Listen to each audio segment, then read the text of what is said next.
Welcome back to the railroad, everyone.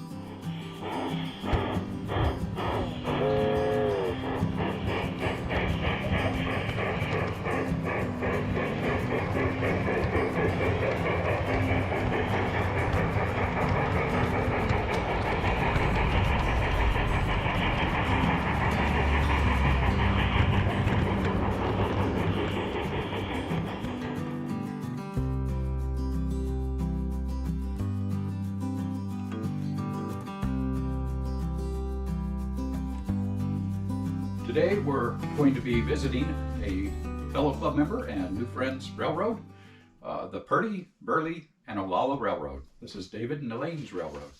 The Purdy, Burley, and Olalla is not a huge railroad, but it is a beautiful railroad. Let's go take a look at it. So to keep everyone on track, we're going to be following the official PB&O guide. And our first stop on the official PB&O guide will be the yard at Burley. So here we have the yard at Burley.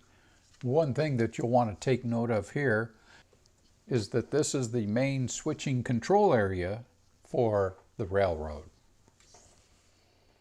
And here is a close-up of the control center, all designed and built by David himself. This is a track-powered railroad, and you'll note that this is not only the switches but also the block controls for the entire railroad. And we'll take a look at it from different angles. And here's a little different view of the yard at Burley. And yet another view. This view is from crossing the Phantom River Bridge, entering the yard at Burley. Notice all the bystanders and the looky-loos. As we leave the yard at Burley, you'll see in the background the train shed. We're going to come back to this train shed, so keep it in mind. And we come around the bend and full on to Olalla, the yard at Olalla. Next up, Olalla. First, we see a switch tower. So here at Olalla, it appears there's a coaling tower, a water tower, and a station. That also looks like a little yardman shack there at the end of Olalla. And now we have a treacherous tunnel that we have to traverse between Olalla and Purdy. So hold on to your hats. Here we go.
Well, unfortunately, my car-mounted camera did not turn to get the town of Purdy.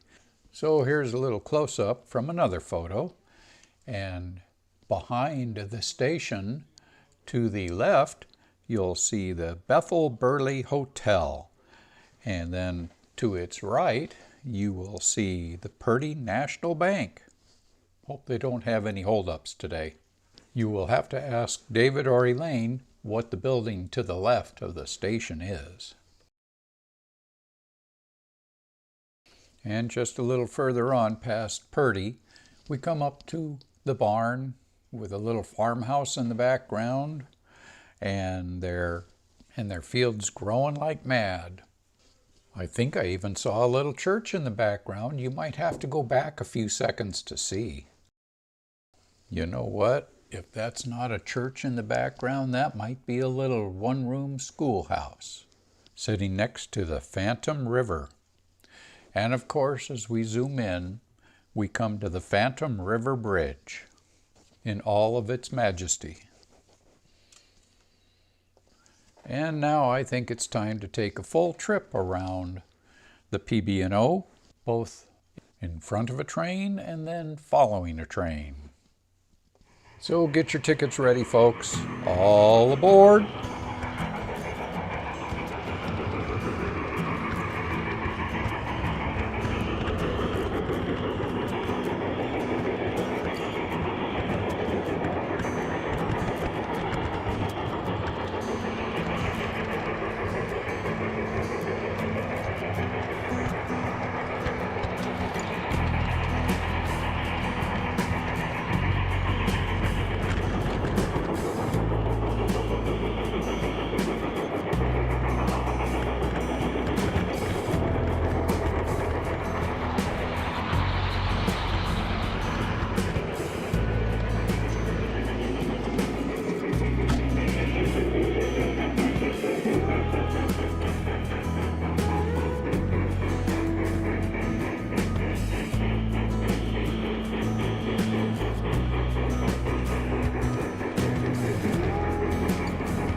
So now we must come back to this magnificent train shed that David has built. It's very reminiscent of the 7.5-inch gauge train shed that the Los Angeles Live steamers built to house their passenger cars. And if you'll notice, it also opens up so that you have access to any trains in case you do derail something. So once again, a magnificent long train shed.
I want to extend a very heartfelt thanks to David and Elaine for allowing us all to see their railroad and having a chance to run our trains on it. A great time was had by all.